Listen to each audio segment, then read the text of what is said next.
Hello, everyone. It's Michael Jacob with Unleashing Intuition Secrets, joined once again by Leo Zagami.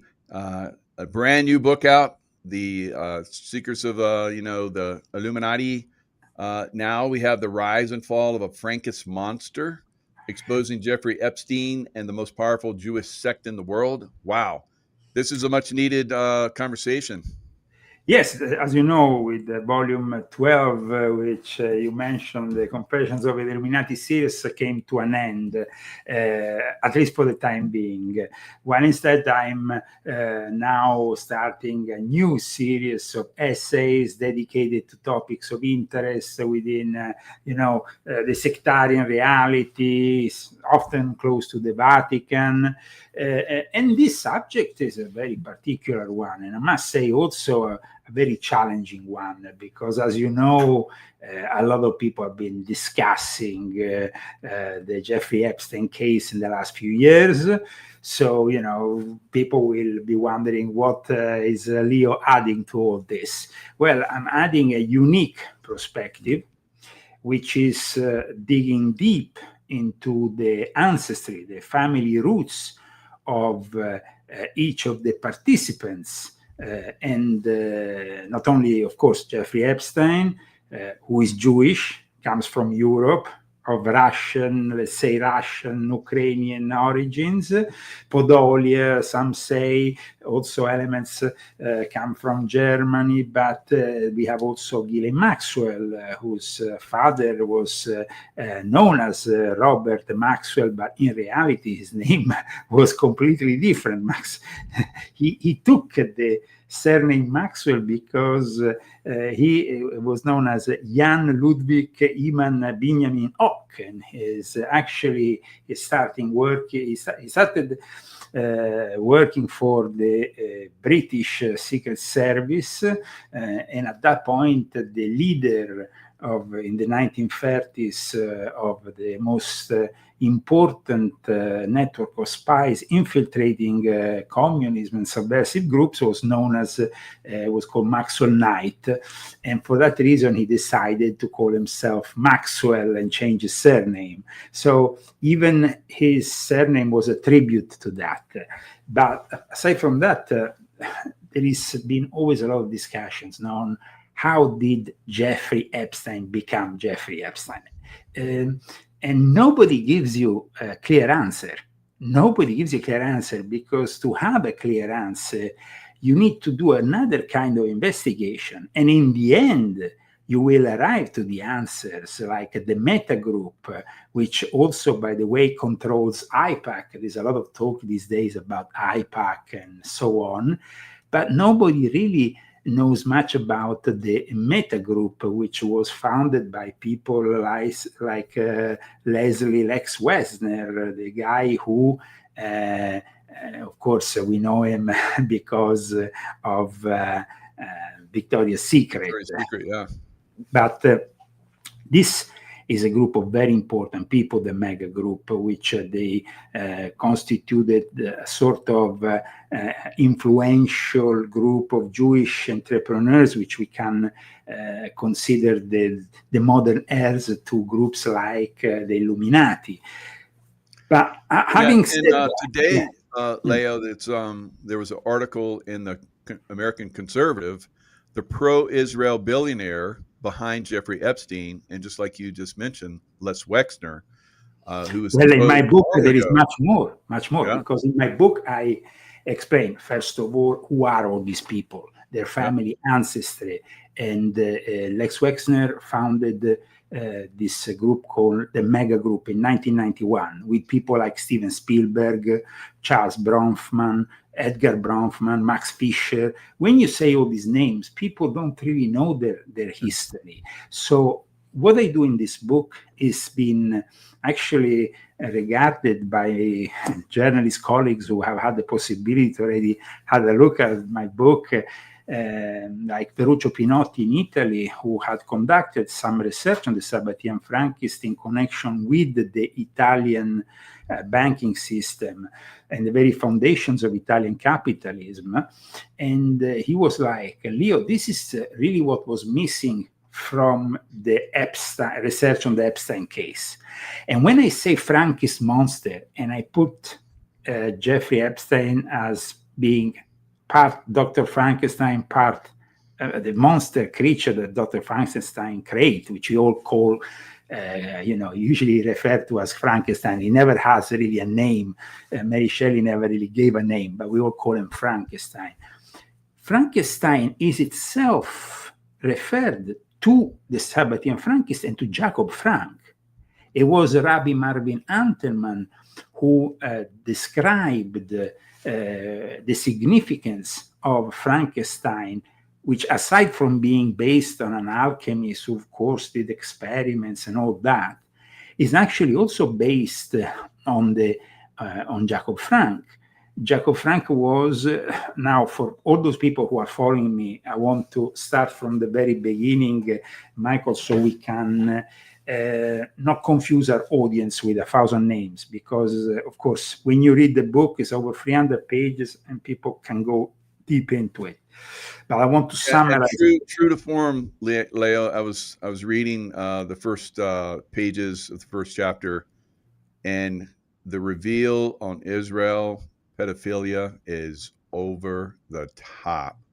We should stop all relations with Israel just on the first couple pages. If people read the first couple pages, like, we got to stop relations with Israel right now. Oh my God. Yeah, well, but first of all, we need to understand that this book is built on the premises that it doesn't need to be anti-Semitic in any way, or even anti-Israel, because Israel is a reality that can't be simply scrapped off the face of the map. And once you read the whole book and you understand what the Sabbatian Frankists did to the Jewish people, basically forcing them to go to what today we call Israel, we see that the first victims of the whole thing that then developed in terrible acts like the Holocaust, the worst crime ever happened in the history of humanity, is all because of this sect within Judaism. It was, you see, the idea for this book, which is a controversial book, but I had to read it in my head before writing it. I had to actually develop the idea, and it was inspirational for me to have some very dear Jewish friends, people like Roseanne Barr, who introduced me to some other people in Israel, rabbis who came to me and talked to me about their problems within Judaism. And Roseanne Barr told me the worst enemies are the Jews. The worst enemies of the Jews are the Jews. And when she said that, and when she introduced me to the concept of the Hereb Rab, which is this group of magicians who followed Moses into the desert, they were the magicians of the Pharaoh who saw the wonders of Moses and said, wow, we need to follow this guy. They were the ones who inspired the worship of the golden calf, which made Moses so crazy he broke down the 10 Commandments and then had to go back up. So here we are talking about first of all, I want to make it very clear for all the people who are watching us. This book is not about taking sides against a race. The enemy is not a specific race. It's a little bit when I wrote books like Volume 12 about the Jesuits. Being against the Jesuits doesn't mean that you are necessarily against all Catholics in the world. Maybe they are the first victims, though, of the Jesuits. The same thing can be said for the Muslims, because most Muslims don't even know that most of their leaders belong to Freemasonry, to other secret societies. And so, for me, it's very important to clear this with your audience, because there is so much anti-Semitism at the moment, so much confusion, so much hate, so much division in our society. And to add to that is not a good thing. So I'm sure that there will be people that will come to me and say, why did you write this book? This book is going to actually help the people who hate Israel or hate the Jews. But when you actually read this book and you understand it, especially the Jews who know very well how I respect their culture, how I respect Judaism, and how I explain how it was infiltrated, manipulated, well, then it's actually a service that I'm making to my Jewish friends here in America, in Israel, and around the world. When there is, because I tend to, see, with the other books, Confessions of an Illuminati, it was my confessions, right, and of course my experiences. Here I want to be very careful about what I say, to not be misunderstood for those people who have not read the book yet. This book is challenging. I repeat, is challenging, because when you understand, and this is proven, that the Zionists made a deal with Adolf Hitler called the Transfer Agreement. That is something that people outside of Judaism, outside the Jewish community, know. It took an investigation by a guy called Edwin Black, who wrote a whole book about it. And finally, they understood it was an historical truth. But you understand here, we're talking about the basis of one of the worst tragedies in human history. And the fact that there is organizations like B'nai B'rith. B'nai B'rith, people say, B'nai B'rith is another form of Freemasonry. And it is another form of Freemasonry. And I explain how it was born. And I explain also the compromises they did. I also explain in this book that before the French Revolution, of course, we all know about the Illuminati of Adam Weishaupt. But very few people know there was a secret society built by the Illuminati that opened for the first time the lodges of Freemasonry to the Jews, that became the first Illuminati order controlled by the Sabbatian Frankists. It was actually a direct relative of this Jacob Frank guy. But first of all, just to summarize what this whole thing is, the heresy that we call Sabbatian Frankist, because if we don't explain that, I think that most people here will be like completely confused about the whole thing. Now, within Judaism, there is a belief that you are still expecting a Messiah. They haven't accepted Jesus, so they are still waiting for a Messiah. Okay? Now, in the 17th century, this guy called Sabbatai Zevi declared himself to be the Messiah. And half of the Jews in Europe believed he was the genuine Messiah, until the Sultan, the guy who controlled the Ottoman Empire, forced him to convert to Islam in the year 1666. And most people will think that will be the end of the story. No, that is the beginning of the story, because in 1666, the guy officially converts to Islam, but continues to practice his heresy. His heresy wasn't any kind of heresy.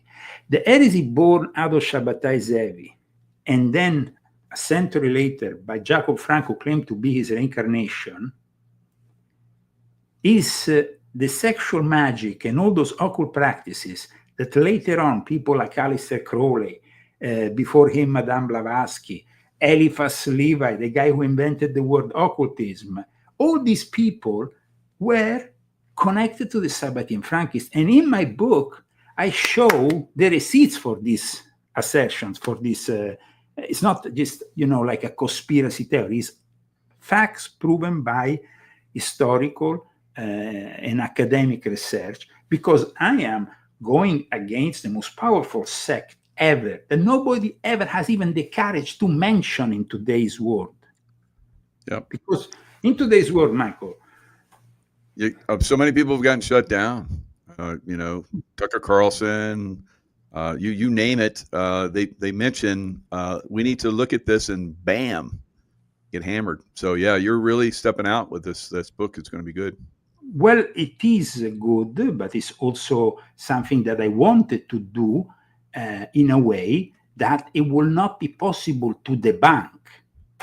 I'm going to show the cover, the full cover of the book here. You can share it on the screen. So you can maybe, here it is. Now, this is, of course, the full cover. It's not only the front cover that you have on the Kindle, but it's also, of course, the back cover that you have on the paperback copy. And as you can see, you have this, which is the temple, which everybody has seen in Little St. James, the small island, the private island that Jeffrey Epstein bought thanks to his connections. This is very important because in my book, I explain how this temple was actually based on a famous Sabbatian Frankist meeting ground, a bathhouse. And this is already, something that starts to be shocking for a lot of people. Like they will think, oh, but this is a really like a direct connection of sorts. Yeah, it's a direct connection. A public bathhouse located in Aleppo, Syria, named Hammam Yalbuga. You go in my book and you can see the pics of the place in Aleppo, which is now an historical place, by the way, and the place built by Jeffrey Epstein, and you see that they are the same. Maybe you can find some reference on the internet about it. But what happens is this bathhouse was meeting ground for one of the most influential communities of the Dome. The Dome were those Muslims, fake Muslims, crypto Jews, who after Sabbatai Zevi had converted, continued as Sabbatians in disguise, but professing outwards the Islamic faith. This is not the first time that the Jews were forced, when they went into an heretical modality, to do that. Previously in history, already the Marranos had done it in Spain when they were persecuted in Spain. But the important thing is here, Frankenstein, because people will tell me, but what is all this Frankenstein nonsense? They will think maybe it's funny. Some people will laugh about it. Oh, Jeffrey Epstein, Frankenstein. I repeat, this is the words of a rabbi. Frankenstein, the whole word has meaning in if you go through the Jewish Kabbalah. And Frankenstein is Frank, like Jacob Frank. It's not a coincidence.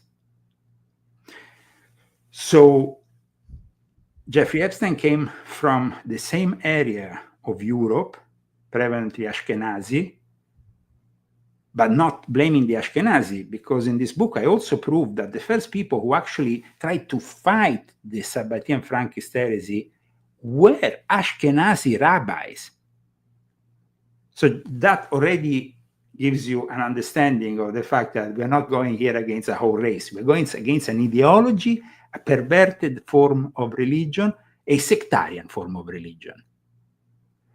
So Frankenstein, that now is also in the cinemas with a new movie that is, Frankenstein has been very popular in the history of cinema.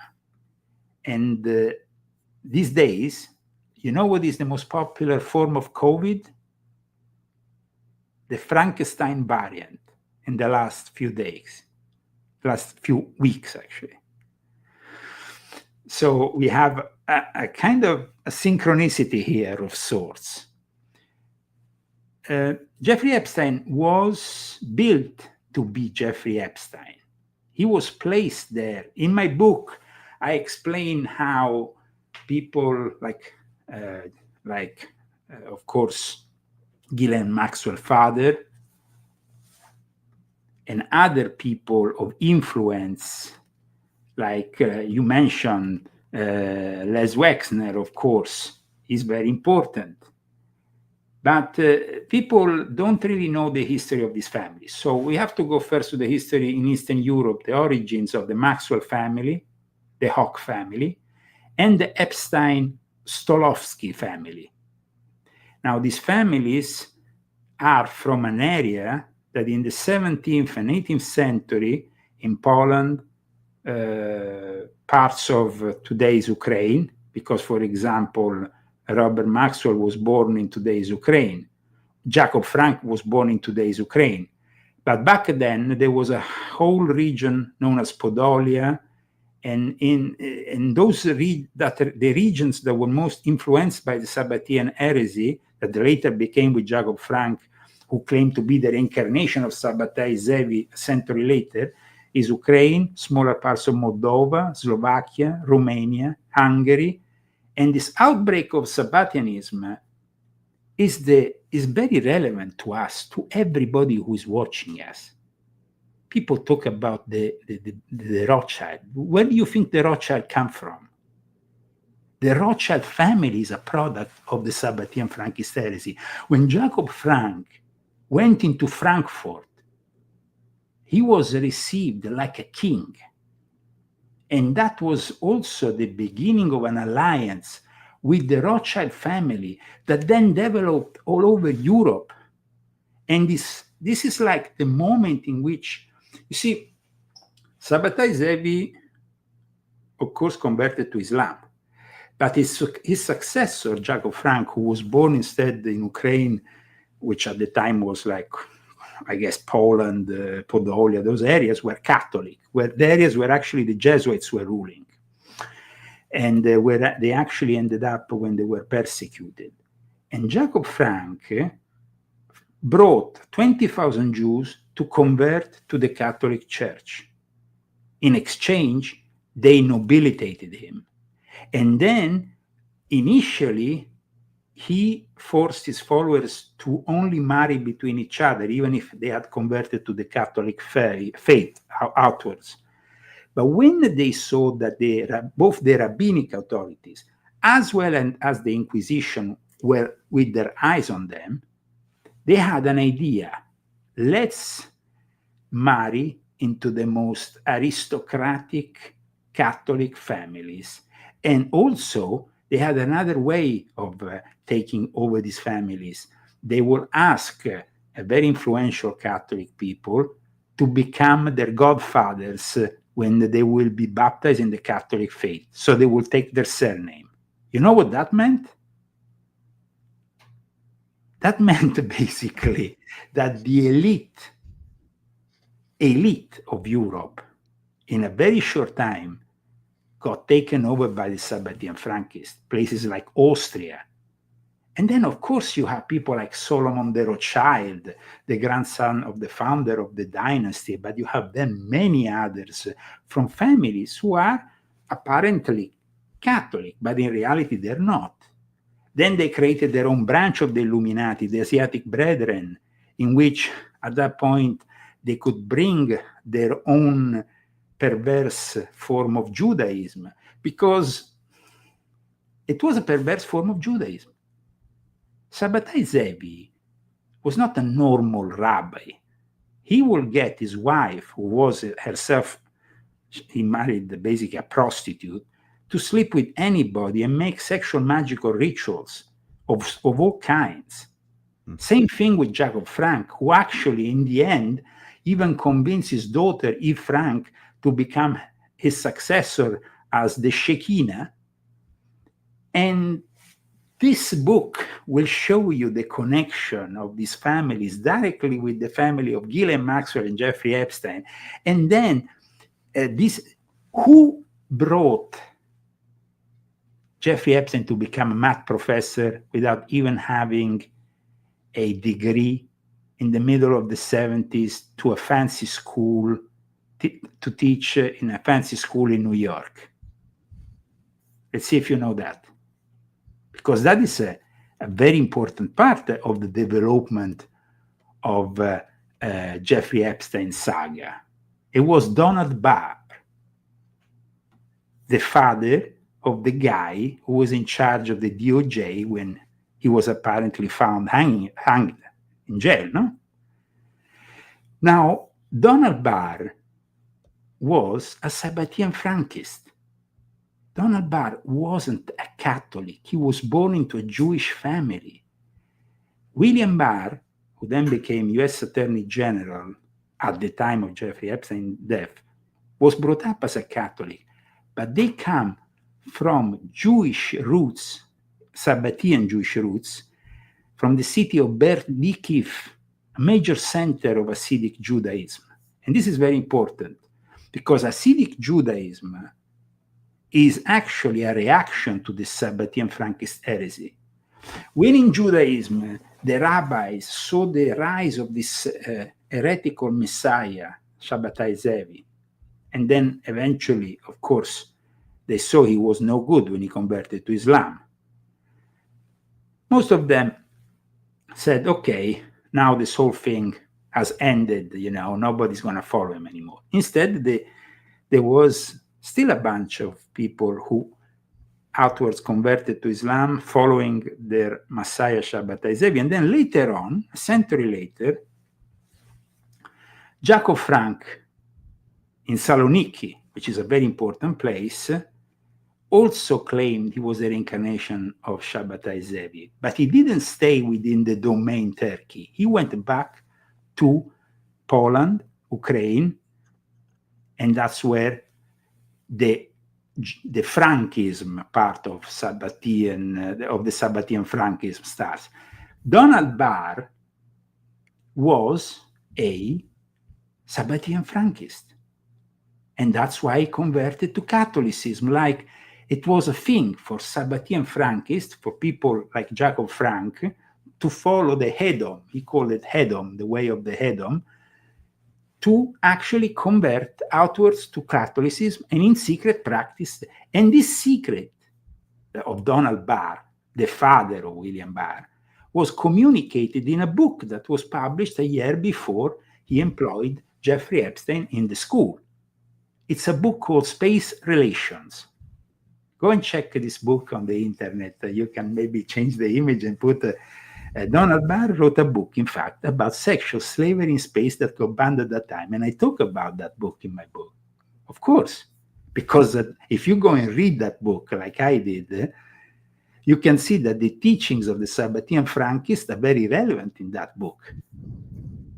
And so people are shocked, because then what happens? Donald Barr, the sinister plot of the space opera has even, apart from similarities with the future real-life sex crime of Jeffrey Epstein, but has even a character called Lady Morgan who indulges in acts of sadism that has been inspirational for Ghislaine Maxwell.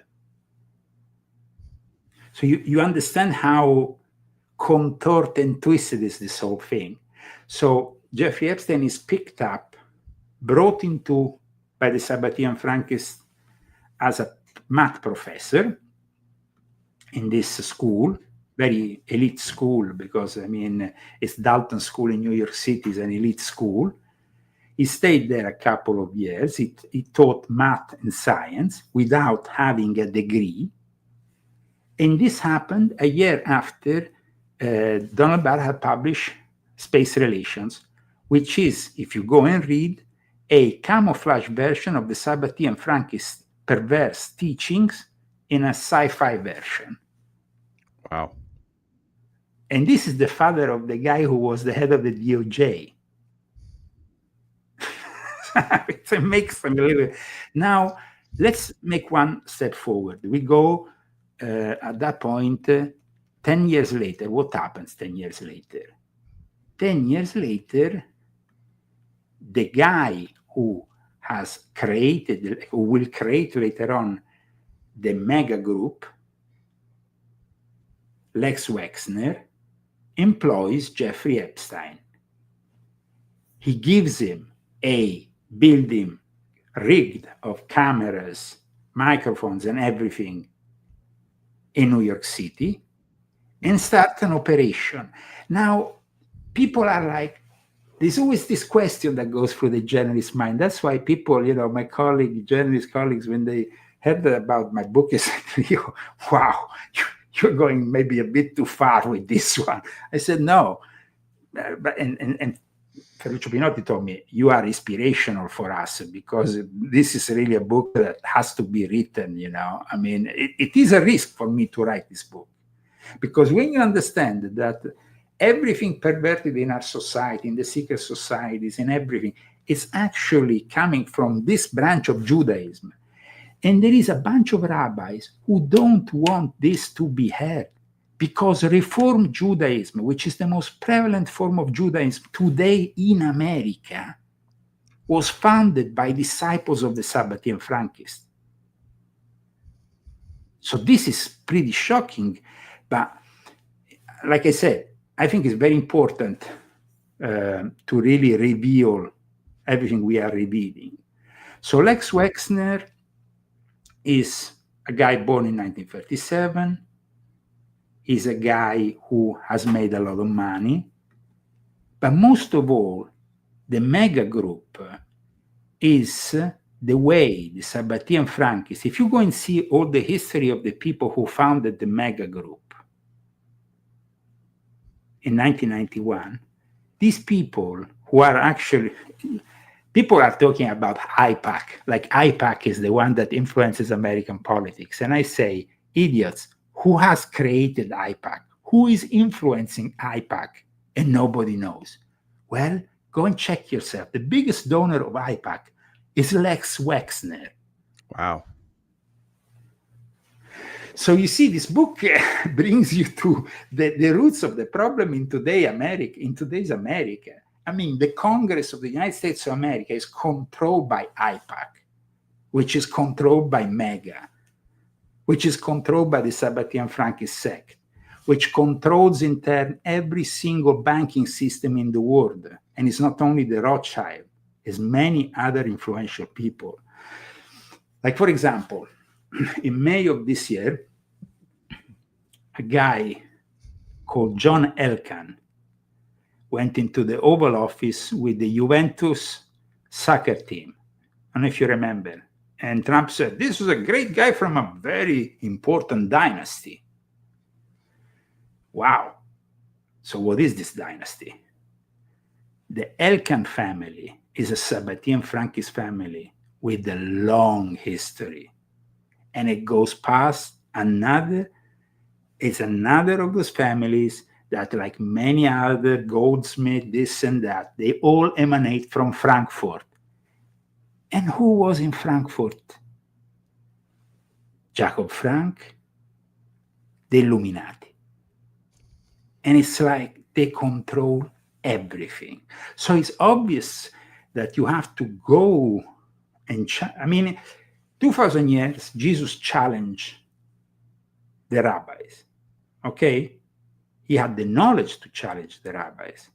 2,000 years later, people are questioning if Jesus was from a proper rabbi school.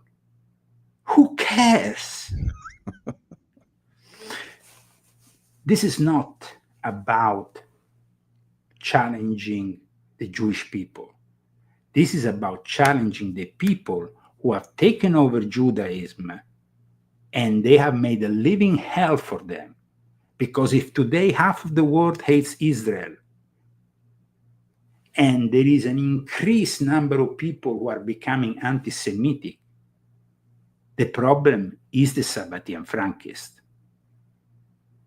When in 1933, see, you ever heard of, I mentioned earlier, the Asiatic Brethren. And in this book, of course, you know, when you are doing an interview, it's 90 minutes. We can only scratch the surface. So I have to go through the main things, you know.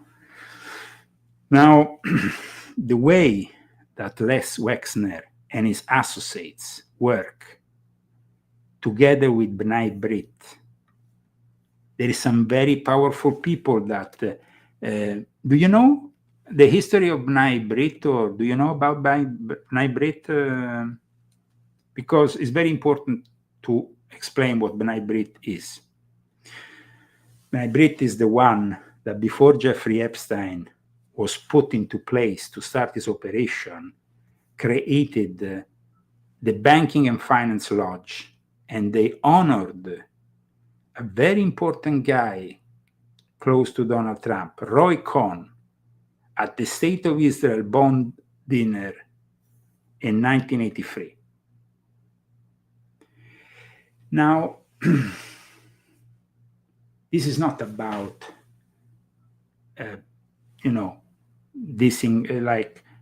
bringing disrepute into the White House or Trump.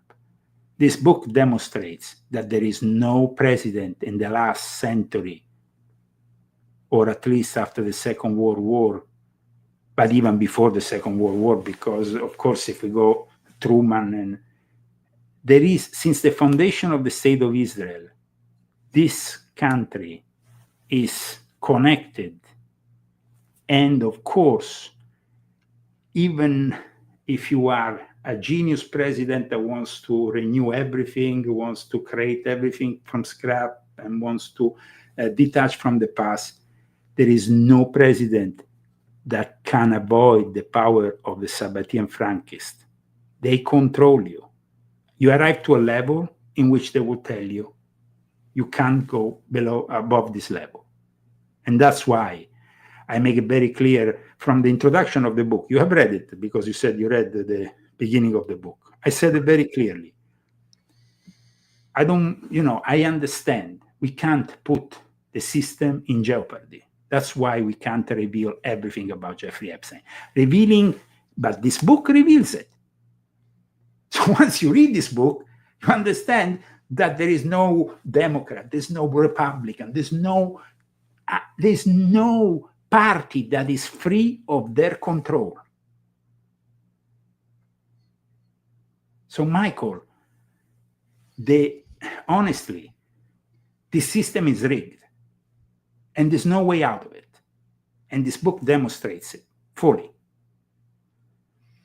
So, the honesty that we, as researchers, as people who have a following, and you have many people who are following you today, and I know they always follow you, and you are very honest about your endeavor and about bringing truth. We have to admit when there is a level in which you can't, they will never reveal the truth about Jeffrey Epstein, because the whole United States Congress will come and fall into pieces, and the whole executive branch, the legislative branch, the judiciary branch, they will all come crumbling down. Now, do we want that? Question. Yes, I want it. Tell you the truth, but I think that if this was revealed, it would be not just the Congress and the Senate and the political system that would collapse, but it would be the banking system, everything. When you go through my book from A to Z, and you get all the names that I'm bringing out, names that nobody talks about, of course. Yeah. Names that David Rockefeller defined like the biggest economist ever. And you go and check the name and say, who is this guy? I never heard about that guy. Yeah, but David Rockefeller said he was big. He must be such a big guy. Yeah, but nobody talks about it. Why? Because he's a Sabbatian Frankist. Because revealing maybe this, you see, Prime Minister Israeli said that the world is not really ruled by the people you think they're ruling the world, And there is a reason, because otherwise the system will have some very serious problems. So in my book, I really try to bring out this context of hidden people. Like, for example, if I give you a name, I'm going to give you one name here, and you tell me if you ever heard about him. André Benoît Mathieu Mayer, born in 1898, died in 1978. Have you ever heard of him? Mm-mm. Now, David Rockefeller defined him the most creative financial genius of our time in the investment banking world. This is what David Rockefeller said. Do you know who he was working with and who he was working for? This Sabbatian Frankist who was born, of course, and raised in a Sabbatian Frankist family in Paris, ended up, after receiving the Legion d'Honneur and that, coming to the United States. He then became an advisor to the Kennedy family. He also became a close confidant to President Lyndon Johnson. He was called every time they needed him at the Oval Office.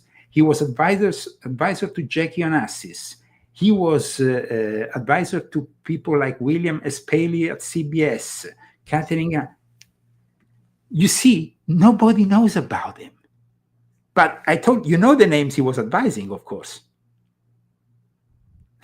I mean, the guy was like one phone call away from the White House, close confidant of President Lyndon Johnson, of the Kennedy family in the crucial moments of American politics.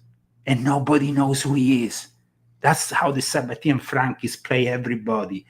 They don't want to be seen. They are not the ones you see in front of the people, you know. People like Donald Buck don't want to be seen.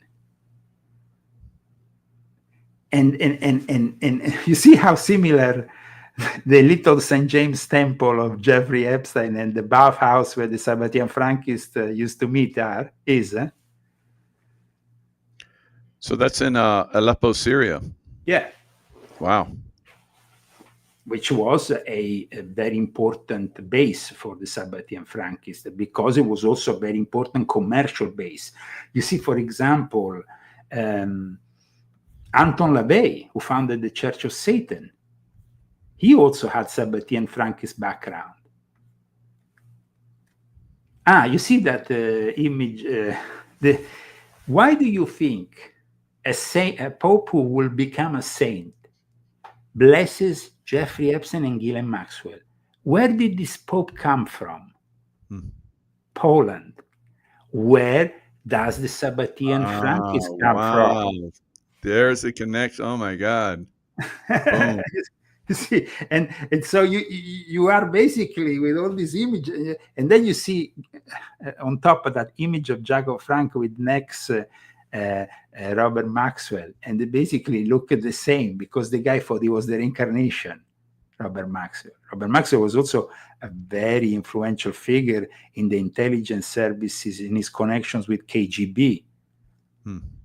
I explained the connections of the Sabbatian Frankists with the Soviet Union, how they were the only ones who were not persecuted during the time in which the Soviet Union was persecuting the Jews with Stalin. The only ones who were untouched were the Sabbatian Frankists. And this is something that, I mean, I learned from my own research in Moscow with people who are Sabbatian, I mean, people who actually I met, like the rabbi or the head rabbi of Moscow and stuff. And in my research, in my book, I explained. They told me, Leo, I said to them clearly, I was outside, I was in the dacha of Putin. I was guested there for one night when I was working at the Bolshoi doing this special performance. They guested me there one night, and we started to talk. And at one point, Lazar Vinogradsky, who is a dear friend of theirs, who is, of course, Jewish, and who lives there permanently because the wife is the head of the borders of the border police, like ICE here in the United States. And he told me, and I said to him, "How comes you have no problems?" And he said, "Well, we are treated different because we are the aristocrats." I said, "The aristocrats." And then I thought about it. The Jacob Frank nobilitated these people to think of themselves as superior, as aristocrats, not as other Jews. The other Jews are the ones they sent to the concentration camps. They sent to some remote area in Siberia to die. So you see that the persecution is then very direct. It's not like simply the worst enemy of the Jew is the Jew. The worst enemy of the Jew is actually a Jew who's gonna send you to a concentration camp or to some kind of gulag because they don't care about you. And why they don't care about you? Because the Sabbatian Frankists, once they brought forward this heresy, whoever didn't agree with them was their enemy. Even if they were Jewish, they didn't care. Actually, if you were Jewish and you were not embracing this heresy, you were, for them, even more cursed than any other. And so you deserve a lot of the Sabbatian Franks came from Ukraine, Polish area. Yes, yes. They're the ones that basically took down the royal family in Russia. Okay. First of all, the Sabbatians came from all over before Sabbatai Zevi made his conversion in 1666. That was the year zero, the millennium year of when he converted to Islam.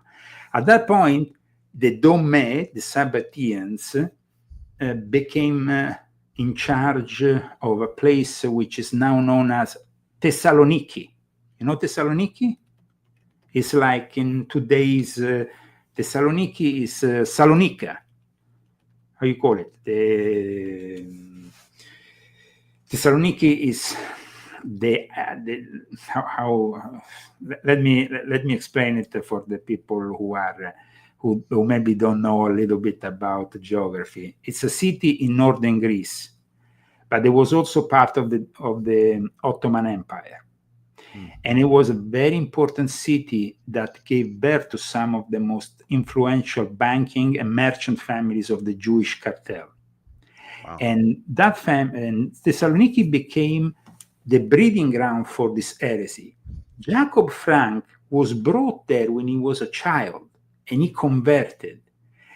But first of all, I want to also tell people who are following us, if you think that Zionism was born in Israel, or born before, of course, Israel, because they then brought the people to Israel with people like Theodor Herzl finding the international Zionist movement, you are completely wrong.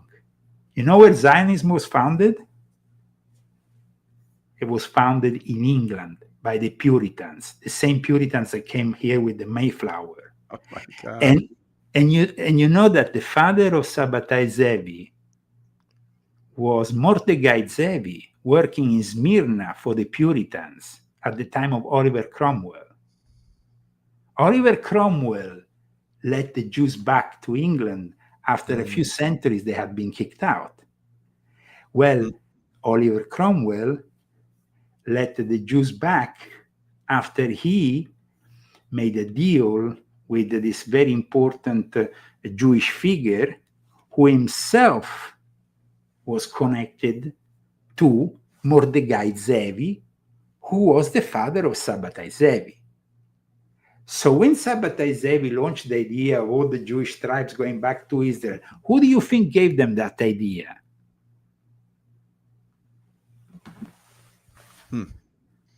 So Oliver Cromwell also took down the English monarchy. Okay, for those, of course, that is something. These guys just come out after the monarchies left and right. It's very interesting, this whole story, because then you go all the way from all this, and then you come to Prince Andrew, and then you say, what was Prince Andrew grieving the Royal Lodge to Wednesday, Jeffrey Epstein and Ghislaine Maxwell? Why is all this happening? Why is now the monarchy having a real big problem in England that might bring the whole Windsor family to collapse? Disappearing. Well, people need to understand that the Rothschild were or not nobilitated in England also? They were. They were nobilitated in Vienna. They were nobilitated in England. They were nobilitated, and they nobilitated and then married with Christians. And that is something that only the Sabbatian Frankists will do, because they didn't give a damn about their Jewish roots or their Jewish faith. So it's very important here for people to really realize, I mean, Oliver Cromwell, you're mentioning a very important figure, because Oliver Cromwell basically was in charge of England after a civil war that brought to the beheading of a king. Yeah. Wow. It was a unique thing in I guess, in English history, that now the leadership of Oliver Cromwell met with a guy called Menasse ben Israel. Menasse ben Israel was connected to Mordecai Zevi. And all this is connected. And who was, and why did these Puritans, and of course, including the ones that then went on the Mayflower, came here, made the history of this beautiful country we now live in. So we have to be very careful here. But the thing is that it's all interconnected, because Menasse ben Israel convinced, he was, together with these Oliver Cromwell's representatives, sent their delegates to Menasse ben Israel, who was a very important figure. And Menasse ben Israel had been studying the work of a prominent Jewish French-born figure called Isaac Laprière. And this guy was a Marranos. Marranos are those Jews who were forced to convert to Catholicism, but were continuing to practice Judaism. This even before the Sabbatian Frankist, okay? Now, this is with Isaac and with these people. It's important to mention these people because Sabbatai Zevi wasn't simply a product of Judaism. Sabbatai Zevi was a product of Judaism, but also of the Puritans that were together with the idea that this guy, Menasse ben Israel, had was, first of all, to convince Oliver Cromwell to bring back the Jews into England, which he managed, but only as a let's say, temporary phase before sending them back to Israel. These are the roots of Zionism. And the Puritans were very much into bringing the Jews, but not necessarily because they liked the Jews. But in the end, the Zionism, which will develop, of course, as we know it later on, also, I mean, further, but the roots are there. And the roots are that we bring them back simply because we need them in order for the Messiah to come back and to arrive to the end times and to the scriptures to manifest. That's it. It's not like it's Oliver Cromwell executes King Charles, and then you have, of course, later on, Oliver Cromwell will be passing on to his son, but that will briefly last, and then they will go back into the monarchy. So that was a brief experiment, but still, the Jews were reaccepted into England. Came back in, yeah. Yes. So were they the funders of the British or English Civil War? No, what happened was this, that the anticipation of Jews returning to Palestine and making it their national homeland was first heard among self-identified Christian groups in the 1580s, the Puritans. They were the first ones who wanted to bring back, not the Jews. The Jews didn't even have an idea about it at that point. But then the whole thing developed with, of course, the help of Menasse ben Israel, with the help of other Jews that were like-minded, and that was the basis of what we are calling Zionism. Were these Jews probably also very rich and probably financed Cromwell? Possibly. But there is another important thing here, Michael, that the father of Sabbatai Zevi, who will declare himself Messiah, he started to work for them and became the representative in Smyrna, in Turkey. And so when Sabbatai Zevi was born, he was given by his father these ideas of the Jews going back to Israel, of a Messiah that was required to manifest this whole thing. And so he said, okay, I'm going to be that Messiah. Let me declare myself Messiah. Understand? Now, when you these days talk to the Jews about these things, not, I mean, these are very delicate matters within Judaism, because you're talking about links that go way back hundreds of years, and these links are not always of the best kind. okay? Because for them, Manasseh ben Israel, who got them to actually go back into England, was known throughout Europe as the ambassador of the Jews. The fact that he was inspirational, though, to the first Sabbatians was then proven by the fact that people close to Oliver Cromwell, when Sabbatai Zevi finally declared themselves Messiah, they immediately jumped on board. So there is historical evidence. It's not like I'm making things up here. Everything has historical evidence that I'm talking about and very credible sources.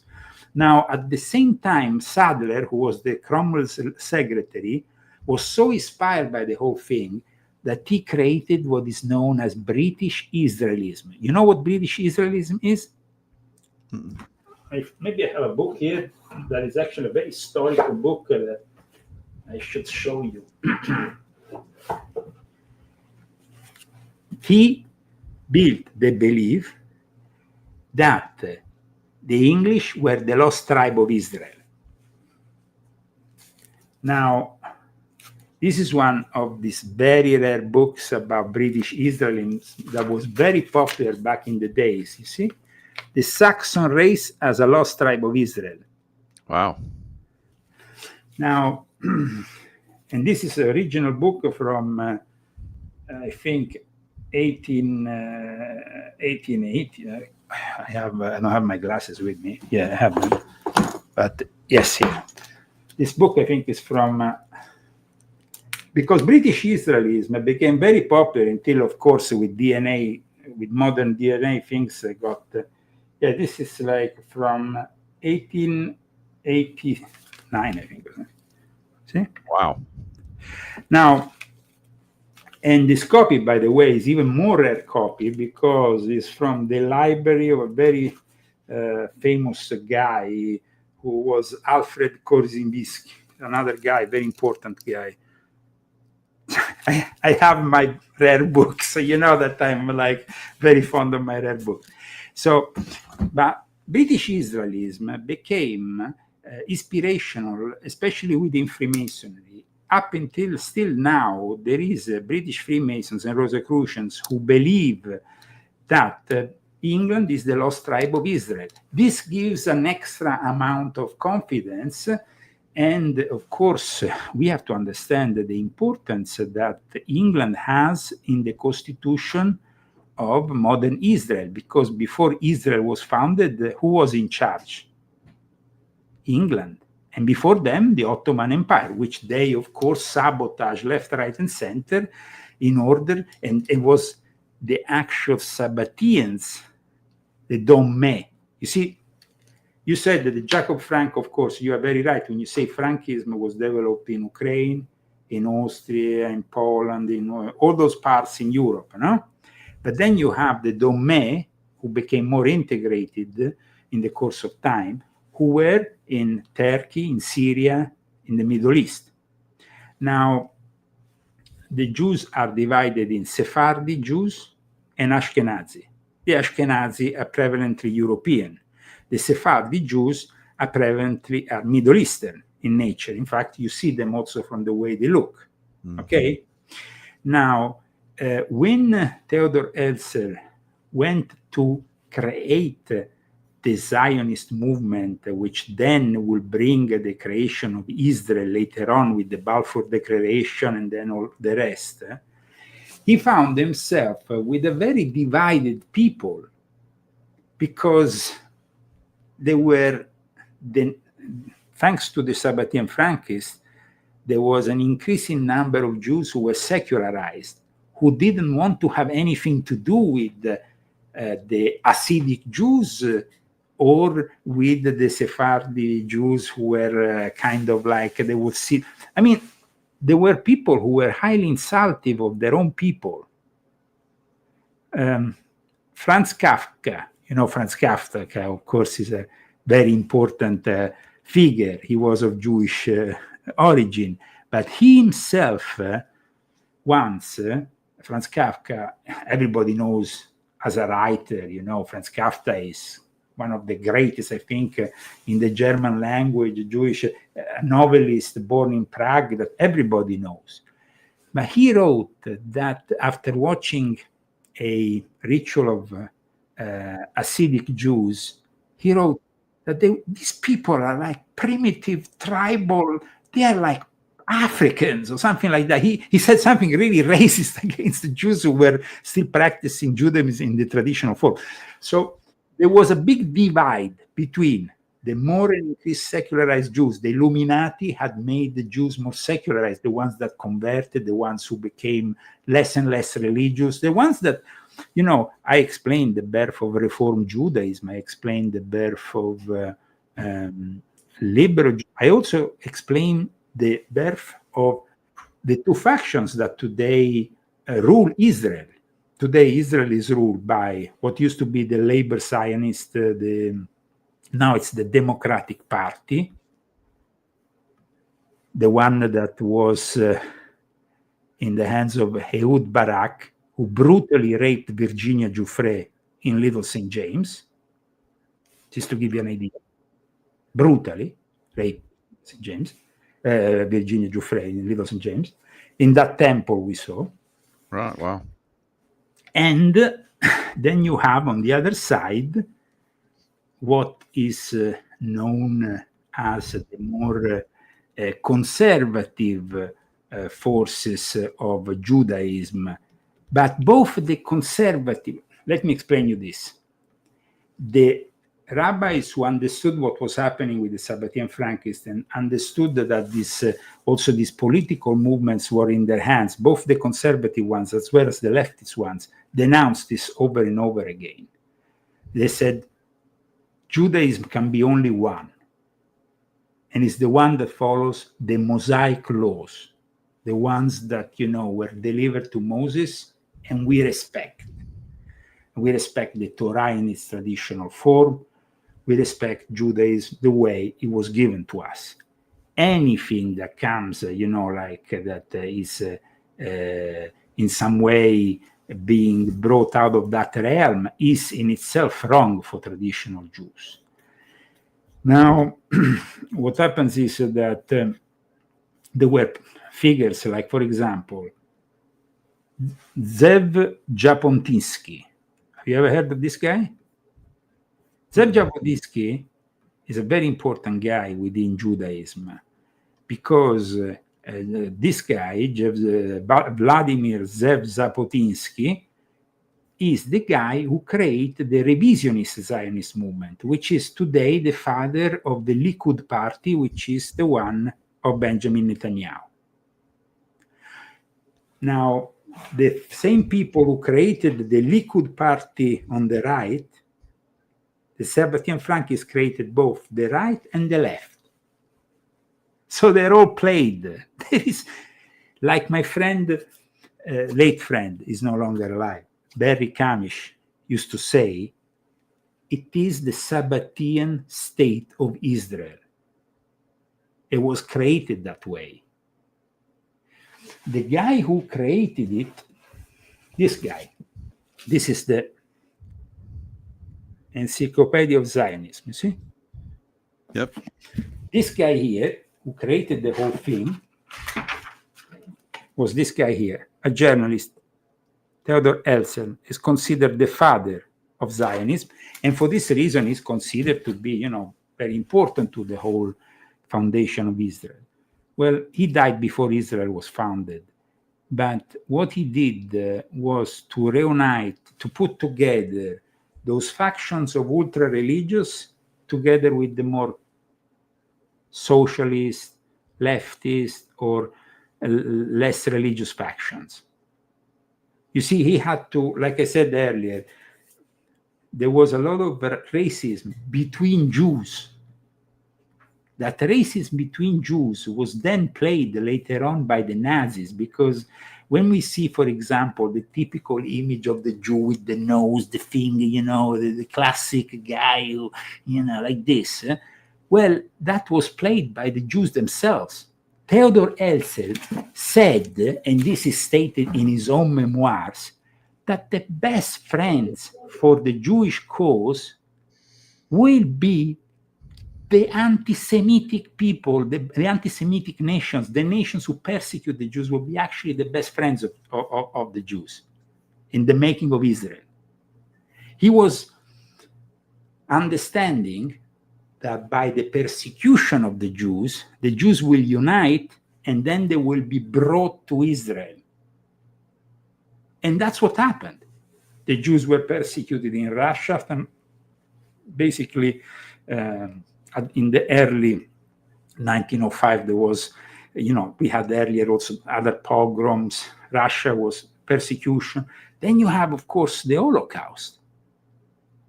And you have, but Adolf Hitler, and that's why everything I state in my new book is from Jewish sources, so they can't come to me and say, Leo, you're an anti-Semite, because it doesn't work that way. It doesn't work that way. I'm going to show you now a couple of documents of great importance for your audience that maybe if I have the possibility, I want to show you here, or at least I think they are very important. Let me show you something here, very, very, very important. You have that, and now I'm going to show you, just a second, here. Now this image, and you will say, what is this image? This image might not mean anything to normal people, but this image is very important. This is Rabbi Marvin Alterman in the middle, presiding as Chief Justice of a court of 5 members from his Supreme Rabbinical Court, convened in 1976 to excommunicate Henry Kissinger as a Sabbatian Frankist. Wow. Henry Kissinger went to Israel and asked, the first thing he asked, you know what it was? A sandwich with pork. But that is nothing. Henry Kissinger was, as we all know, a member of what club? The Bohemian Club. And in my book, I have a whole chapter showing you the roots of the Bohemian Club in Prague and in the Sabbatian Frankist Lodge of the Asiatic Brethren, with receipts and academic sources certified. The Bohemian Club was founded by the Sabbatian Frankists. Wow.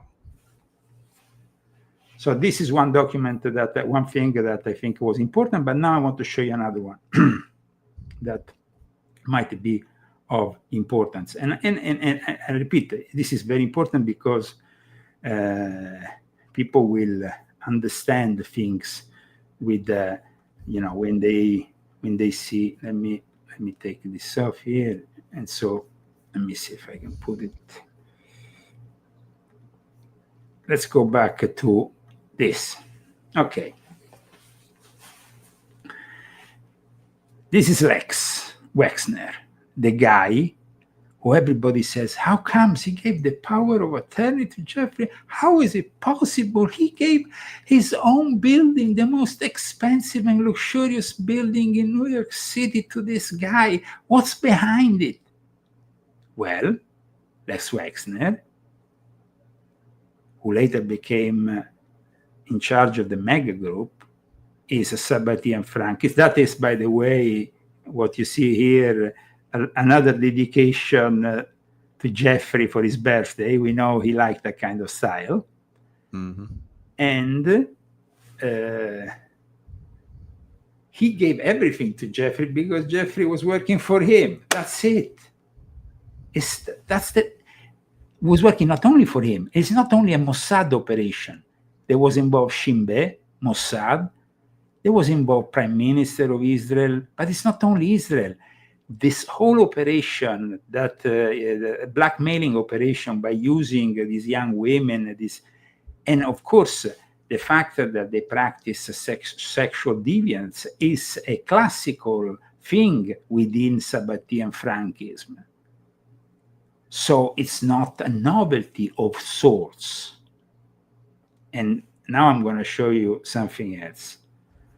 the guy who founded the Ordo Templi Orientis, which today is the organization that, as you know, is the owner of the copyright of Aleister Crowley's writings, and also the secret society that has infiltrated Freemasonry to a great extent, was this gentleman here. And where was he from? He was from Vienna. And in the foundation documents of this new organization, he actually, and this is not a secret because it's in the foundation documents of this organization, he, and it's quite incredible, but he states that the ones that expired him, this guy is called Karl Kerner, is the co-founder of the Ordo Templi Orientis, okay? Just for those who don't know it. Later on, 10 years after the founding, Aleister Crowley, a few years actually after the founding, not even 10 years, Aleister Crowley got approached by Theodor Reuss, the other co-founder, who was also co-founder of the new Illuminati in Germany. He was, in his foundation documents, he said that he was basically inspired and was connected to the Asiatic Brethren, to the Frater Lucis, the Illuminati, who were the ones founded by the cousin of Jacob Frank, Moses Dobruska. So the whole sexual magical Academia Massonica that the Illuminati created there in Vienna was created by the same people who also inspired the Bohemian Club, the Asiatic Brethren, of Moses Dobruska. And Moses Dobruska, who went by various names, by the way, you can find them on Wikipedia. You can put Moses Dobruska, and you will see he has like maybe 3 or 4 names that we know of. Moses Dobruska is a very important guy. So this was the founder of the OTO, okay? While instead, another guy of great importance for our story is Moses Dobruska, because Moses Dobruska, and we can see it very easily, was related directly to Jacob Frank, and not only to Jacob Frank. Watch. Moses Dobruska. Okay. Now, you see, his mother was the first cousin of Jacob Frank, who the reincarnation of the self-proclaimed Zavadai Zevi.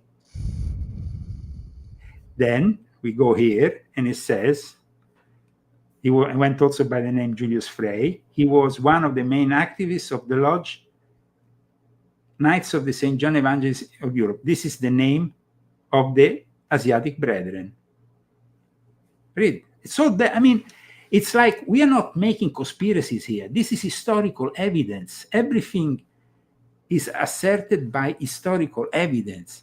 And the grandfather, but the thing that people don't know is that the most inspirational text for the Sabbatian Frankist, the text that inspired them in their heresies and so on, was written by the grandfather of Moses Dobruska, who was a guy called Rabbi Eshebutz. And now I'm going to show you this guy, because this guy brings us directly to the biggest controversy in Judaism, at the heart of Judaism. And here is when you have to really be careful, because the Jews, they are kind of like a little bit particular about their history.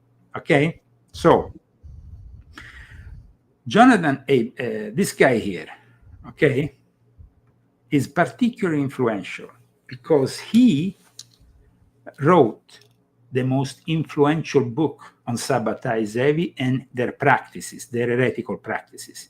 And as you see here, it says, H. Booth was a Talmudist, Halachist, Kabbalist, first as Dayan of Prague and later as Rabbi of the Free Communities. That is a big title for the Jews, okay? But then it says here, conflict with Jacob Emden and the Emden-Ashwood controversy. You just go down here and you see the Ashkenazi issued a ban excommunication of the Sabbatians. And he was accused of being a Sabbatian. But in my book, I also bring you the evidence, because he was the author of this book called Come This Day Unto the Fountain. And that is the most important book ever for the Sabbatian Frankists to this day.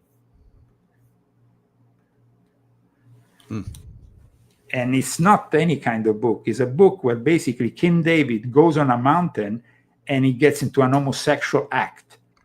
So it's pretty far out stuff. I mean, by Jewish standards, you are talking about King David and you're placing him on a mountain, and instead of meeting with his the official version is that King David receives a spy because his son had waged war against him and all that. This is the history of Israel we are talking about. In the version they give, he gets in an homosexual act with this guy to make sexual magic with God. I mean, it's like Aleister Crowley all over again, if you think about it. In fact, Aleister Crowley was inspired by these people. And we have the direct connections of it. And not only this one, these other connections. In my book, I talk about the mentor of Madame Blavatsky, Max Theon, another Polish Sabbatian Frankist. I talk about Ignaz Trebisch Lincoln. Have you ever heard of Ignaz Trebisch Lincoln? This is a character that you need to know about, because this guy, I find this character fascinating because people don't know anything about them, but they have made the history of mankind behind the scenes. Now, Ignaz Trebisch Lincoln, I want to show you this guy, because this guy went from being a Sabbatian Frankist, an Anglican priest, a Nazi spy, a Chinese habot, a Japanese, all in one life. Okay, and this is a typical example of a Sabbatian man of mystery, like Robert Maxwell, the father of Ghislaine Maxwell. It's not like a unique thing to Robert Maxwell or to Jeffrey Epstein. These characters existed, and not only they existed, they claim to reincarnate. So I'm going to show you now this guy, because this guy has a history. He even got elected, and he wasn't even English, to the English Parliament.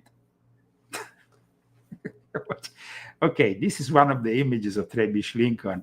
So this is kind of interesting because, we think about Jeffrey Epstein as being a Mossad spy and a CIA spy, and that is secondary. He's a Sabbatian. It sounds like they're they can transition because they're Sabbatian. They can do all. They can do it all. What? Like this guy. This is a Sabbatian. What does it say there? It says Trebisch Lincoln as Chao Kung. Chao Kung. Yes. What the heck? And not only. He's got a serious face on too. What's here? The chief of Gestapo in the Far East, SS Colin Joseph urged this at the scheme received. He proclaimed himself also as the new Dalai Lama, but this was only the second part of his life. He had another part of his life in which he actually met Adolf Hitler, and he was in his capacity, he met Adolf Hitler, and he actually was involved in the coup that brought Hitler to power after. Wow. And before that, he was actually before that, he was in the SRIA in England. He was involved with the Bishop of Canterbury, and he was an Anglican priest in England. And not only that, you see here, Anglican Church of England. And on top of that, he was also elected in England he became a representative of the English Parliament, a liberal candidate. I mean, you can't make these things up. I mean, these people are, beyond the fact that they are evil, they are geniuses of evil. And because they're international men of mystery, spies, do everything and anything. They are everything and the contrary of everything.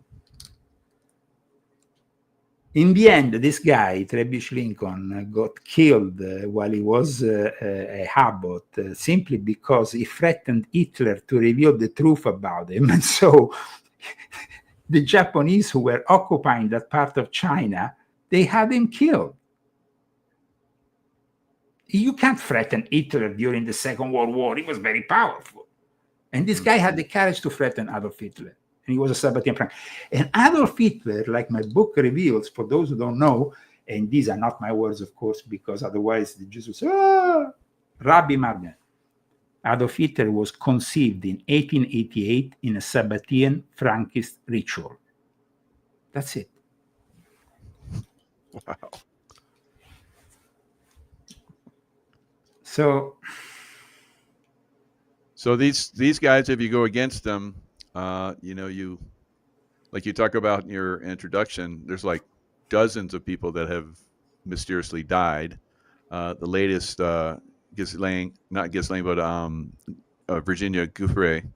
So she committed suicide. We know she didn't commit suicide. Yeah, sure, she committed. Yeah. Okay, so everybody commits suicide. By the way, I'm alive and kicking. I'm not committing suicide. Just so you know, everybody knows. You need a bodyguard, yeah, but I don't know if I could save you. So, geez. No, the thing is this, let's say this. I have been within this world, and that's why I'm bringing you out this truth, okay? I know how deep it goes. They know who I am and how, let's say, fearless I am. But in the end, life, it's, I'm not afraid of death. That is the main thing. Okay? Let's make it another thing that keeps you kicking too is because you're constantly revealing. I've learned that. Yes. Also, maybe, I have a few connections. My cousin was the bodyguard, best friend of Henry Kissinger. Okay, there you go. You're in the family. You're good. But let's say that what I revealed has never really gone very well for them. I mean, they are like, oh, what a bad boy. He should stop saying these things. Why doesn't he mind his own business? I remember that time when, and I have a video, but I think they closed down the channel, maybe also for that video. I just got the black book of Jeffrey Epstein, and I called Prince Andrew. He answered me. Wow. Jeez. Right. But you see, I think one thing here is very clear from this book. Nobody can be above them. And so for this reason, we are just like 2,000 years ago. And anybody who's going to try to go about, to stop them or challenge them will be crucified. That's why I know that Donald J. Trump is not suicidal. And that's why I know that he's like, okay, let's get this thing.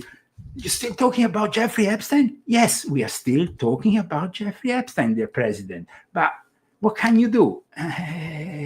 That's how it is. Right. We are in the year 2025. You can't just simply put this truth under the carpet and hope that it goes away. Well, your book is definitely going to help us see this information, but like you said, no one can be above them, or no one can suppress them, because they will suppress you. So you can know them for their misdeeds and so forth, but you can't do anything about it. Sounds like. Well, when you go through all the, like B'nai Brit. Maybe we can end by talking about B'nai Brit, because I think B'nai Brit they're the founders of the Anti-Defamation League. So they're the ones who really control the narrative here, no? Mm-hmm. So B'nai Brit is something that we should maybe discuss before the end of this show, because the foundation of B'nai Brit, it's, apart from the fact that the words B'nai Brit, what does it mean? When you go through the real meaning of it, and Rabbi Anterman was very, very careful about, he said, it means Sabbatai is my illumination. Now, the B'nai Brit is the most powerful organization in Jewish Masonic organization in the world. There is no other organization like B'nai Brit. And B'nai Brit is the one that, of course, some people might fear, because they are committed to the security and continuity of the Jewish people and the state of Israel and combating anti-Semitism. But I made it very clear here. B'nai Brit was founded by German Jews who, after the experience of the Asiatic Brethren, German Freemasonry didn't want to welcome the Jews in their lodges. There were certain lodges who in the end ended up under the obedience of the United Grand Lodge of England because they couldn't find any lodges in Germany that would let Jews in.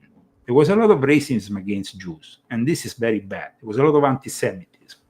So they came to New York, and in October 1843, they founded this organization. It was 12 of them, a bit, I think they wanted to create something where the Jews could join and not feel left out. The problem is that all these organizations, including B'nai Brit, and what happened with the Reform Judaism and with Liberal Judaism, is that they are basically deciding which of the Mosaic laws they can obey and which they can disregard. And I would like to remind those Jews that Moses will kick their asses from here to Mount Sinai. Either you obey them or you disregard them altogether. There is no compromise. Oh, this one, yes, this one, no. Maybe we can, And when you see like the terrible acts that were committed by these powerful people, and Jeffrey Epstein was constructed by these people, was a construct of these people. He wasn't the ultimate, supreme manipulator.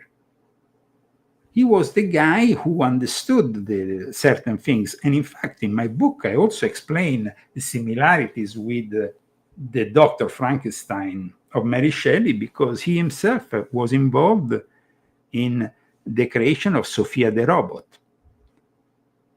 Sophia the robot is today, with the hands-on robotics behind it and the AI that is driven, one of the most complex robots in the world. And we have the evidence that the financing for the AI that drives Sophia was by Jeffrey Epstein. Wow. Jeffrey Epstein was also a scientist. Jeffrey Epstein wasn't just simply the ignorant guy who, or the manipulator or the blackmailer. Jeffrey Epstein was also a scientist, a mathematician of sorts, an expert on AI of the ultimate kind. He was a friend of Peter Thiel. And Peter Thiel comes from his family from Frankfurt, even if he's Christian, with an old link to the Sabbatian Frankist. Thiel, Sabbatian Frankist too? He is from a family in Frankfurt. Wow. Okay, that explains a lot too. Wow, he's like bombshells tonight. Oh my God. Yeah, well, I mean, if you read this book, it's one bombshell after the other. So at the end of the book, you're like, oh my God. So I hope that this book continues. I hope I get to write another book. Yeah. but I think that the idea is that Jeffrey Epstein was also a mad scientist. So the concept of the Frankenstein comes from the concept of the Golem. And I start my book actually talking about the Golem concept in Judaism, which was this creature created with these magical formulas within Judaism. You see it there. No, go back to see there on the left. That is go on the left. That is the creation, the original creation by the rabbi in Prague, the rabbi who actually created the Golem. And the Golem was created in reality to defend the Jewish community. And the Golem was the inspiration for then created later on the Rabbi Loew, who lived between 1512 and 1609, he created, Rabbi Judah Loew created this monster.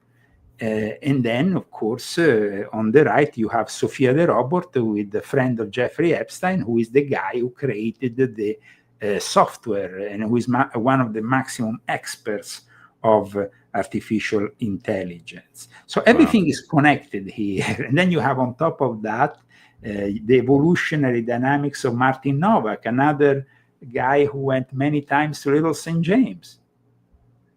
So you see, I think that this book, together with the Virginia Giuffre's book, can be really an opening for something that can really bring the system to the ground if we want. So you think her book is relevant in complements her book? It complements absolutely my book, because that's I'll have to get it too. Yeah. Okay. Yeah, that is the testimony firsthand. She didn't give the names, but the names, like her ghostwriter said, are very easily. She had she had made some testimonies that were deposited and that you can find on Google very easily. Ehud Barak, for example, is the prime minister she talked about that violently raped her. You don't have it written on the book simply because she wanted to avoid legal challenges, but because she deposited the testimony with the FBI, I think there is no problem in going and getting those testimonies. I mean, in the end, we are all expecting these Epstein files to be revealed, but I said from the start, they will never be fully revealed. But a lot of what has already been revealed, if you start summing 1 + 1 = 2, gives you the result that you get what you want if you start searching. But of course, nobody could offer you what I offer in this book, which is a religious, cultural, anthropological background of all the characters. So you finally realize, oh, wow, this guy came from this family, this other guy comes from this family, this other guy comes from this family. What is Steven Spielberg doing with Les Wexner in a secret meeting? What are they doing behind the scenes? B'nai Brit created not only a financial lodge, created a number of lodges in Hollywood. They directed the narrative of Hollywood.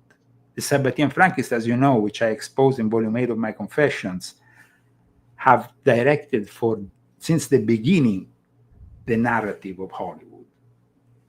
So I think that I hope,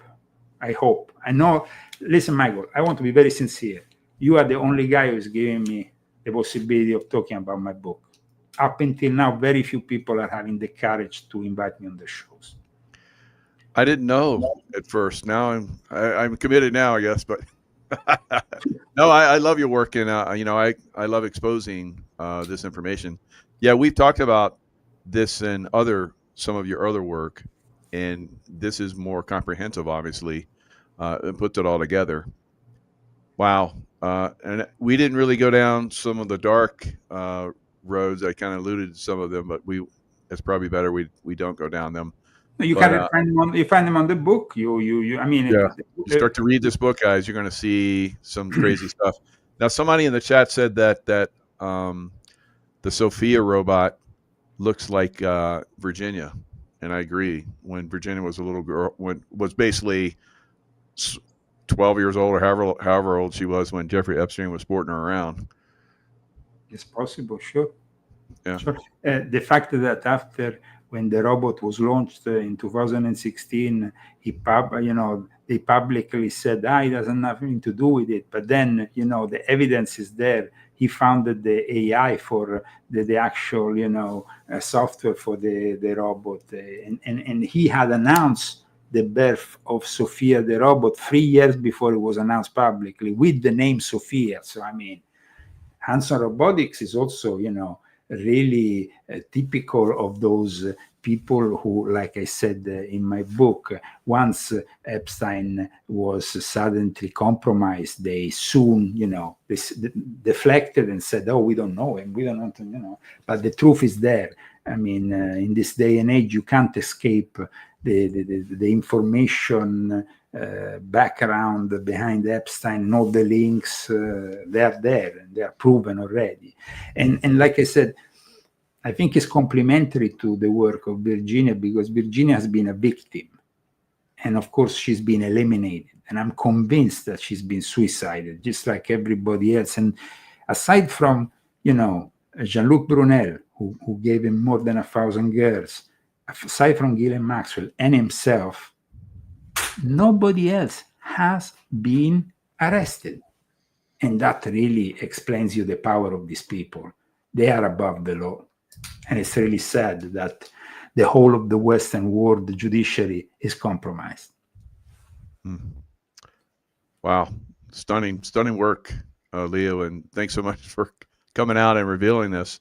Because so many people have been stuck on this. Why? And this, you've answered it to a great extent.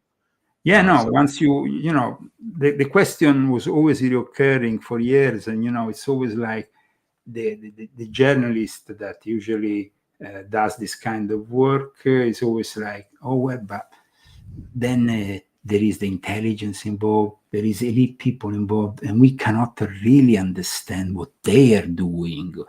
And so, it always kind of stops.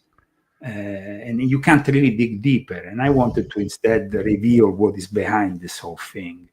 Because I don't have, I'm not the New York Times journalist, or the guy who has maybe a big contract, who might be scared of losing his job.